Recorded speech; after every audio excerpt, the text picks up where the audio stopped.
Good day, folks. Nick McGinnis here, Habitat Restoration Specialist with the Nova Scotia Salmon Association. And today I'm on the banks of the East Branch of the Pomkit River. And we're going to do a video on how to correctly plant a tree as part of a riparian zone restoration project. And riparian zone projects, as I'm sure most people know, are one of the most important things you can do to help improve the aquatic habitat in your watershed.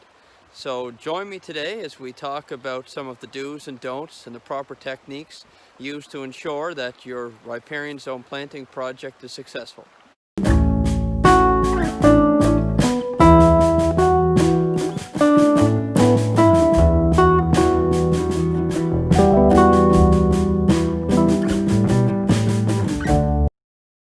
With the tools of the trade, what do we need to complete a project?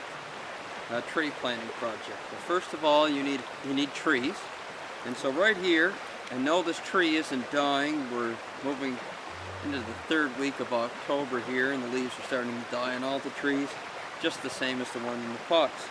This is a black ash. It's a species at risk, and it's a floodplain species. It does particularly well in low-lying floodplains, such as the one that we're present in today.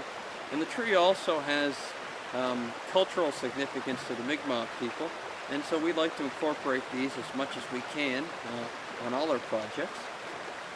In this bucket here, I've got half a bucket load of mulch, some bark, and you want to use bark or some sort of mulch. You can use compost as well. Anytime you're planting ground that has grass cover on it. Grass and trees don't really coexist that well, and they kind of fight each other, especially in the seedling stage. So we want to cover that grass in the surrounding area around the tree to ensure that the tree is a little bit better environment to grow and establish. And we have tree stakes. All trees should be staked for a number of reasons, and the first one is it allows landowners to see the trees easily during the entire year. So when the leaves are off, or when the grass is high and a farmer is mowing his fields, for example, it's nice to have a stake there that shows them exactly where the tree is. Of course, you need a shovel. I like a nice spade like this. It's kind of narrow, but it digs deep holes quite easily. And we also have a maul or a sledgehammer, and that's going to be used to pound in the fence post, or the tree stake, I guess I should say. And also, the last part of the puzzle is what's called hardwire cloth, and this goes around the tree and fastens using screws and washers to the stake, and it protects the tree from browsing animals such as deer, and also from beavers that would probably love to eat this stick and incorporate some of it into their dams. And not that we want to discourage beavers, but we just want to protect the trees that we're planting. So let's go ahead and start a hole. This is a perfect site. We're just over on a nice little bank here. It's floodplain soil, so it shouldn't be that hard to dig. I like to go around in a circle about the size of the pot and cut out the sod. It's going to make everything a lot easier once you start. And just like that, quite easy, we have our hole started.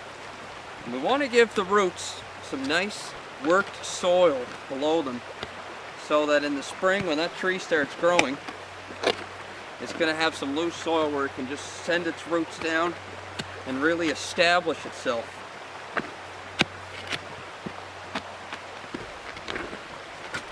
Now, if you're doing this in hard pan soil, rocky soil, gravelly soil, you may want to bring a pry bar or something like that with you to loosen the soil.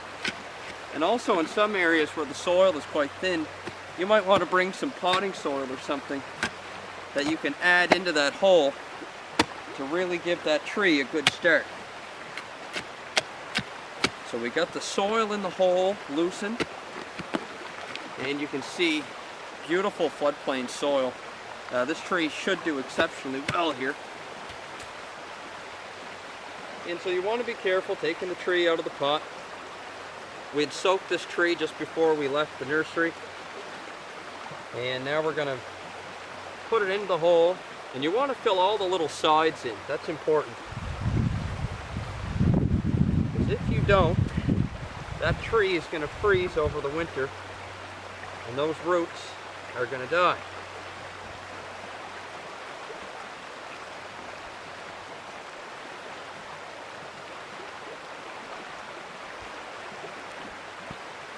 Pretty simple getting that tree in the ground. This one went really well, but part of the reason I picked this site is it's a demonstration video. Then we're going to take our mulch. You want to give that a little tap.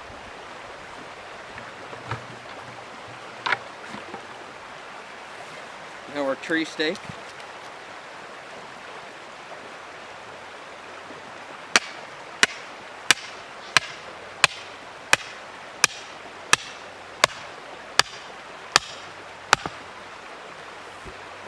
All right, time for a hardwire cloth. These black ash are quite rare, and we want to do everything we can to make sure the ones that we plant are going to last and mature. So we take a little extra safety precaution with these trees, with the fencing.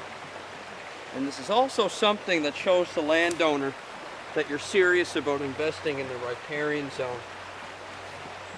And it looks good. It's aesthetically pleasing to see a nice staked tree with a fence around it. There's a level of care that goes into it, and that's just reflected in the aesthetic. And the more people you can get interested in having this done on their property, the lot better off our fish are going to be. So we can start this. This stuff's a little bit awkward to work with, and you may want to use gloves, because it can be quite sharp.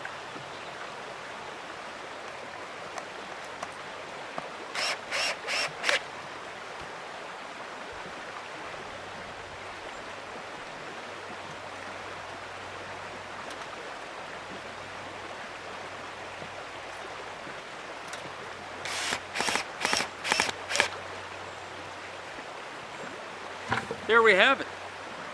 A planted black ash. It's got a cage on it for protection from browsers such as beavers and deer. It's got a stake so the landowner or the property manager can see where the tree is. And it's got a layer of mulch around it that's going to help ensure that tree is going to grow and not going to be outcompeted by grass next year.